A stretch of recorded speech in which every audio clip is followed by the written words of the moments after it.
put about a 3 to 4 inch tail across my fingers, and I'm going to hold it between my index, my ring finger, and my pinky in place with my thumb. I'm going to then separate my two fingers, and I'm going to wrap that yarn around those two fingers, and then I'm going to take it up and over and create a cross, an X, and then I'm going to bring it back around and lock it and hold it with my ring finger, my pinky finger, sorry. And what will happen is that you'll have now this tautness to it that you wouldn't have if you didn't hold it this way. Underneath, you'll be holding both pieces of yarn with your thumb. On top, you'll be holding the top piece of yarn as well with your pinky finger. Now we're going to take our hook and we're going to go under the first piece of yarn and over the top. Again, we're going to go under the first piece of yarn and over the top of the second. We're going to pull that second piece underneath the first one. Now here's where we're going to create the first foundation to the magic ring. We're going to twist that hook and slide the yarn down to the shaft so that now we can see that we have a cross in here. That is going to give us a good foundation before we actually make our first foundation stitch.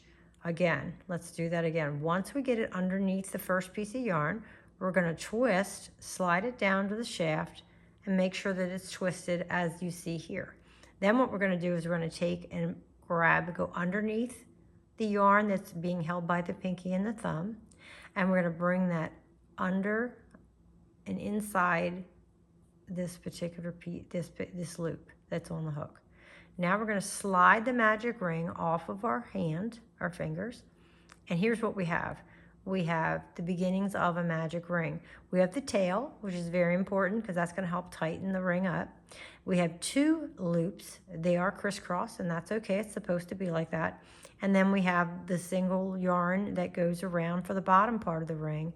And we have our working yarn, which is over here. Okay, so we're going to hold that particular loop in our hands. We're going to get our set up here so we can go ahead and make it. And now we're going to make what we call a cross stitch single crochet.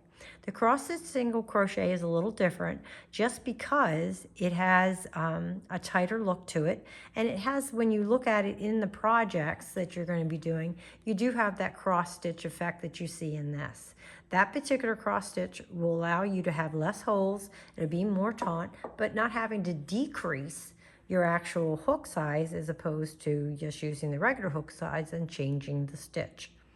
So what we're going to do is we're going to put our hook inside the ring, and instead of going under and pulling the yarn over, we're going to take the actual hook and go right over top of that yarn and pull it in.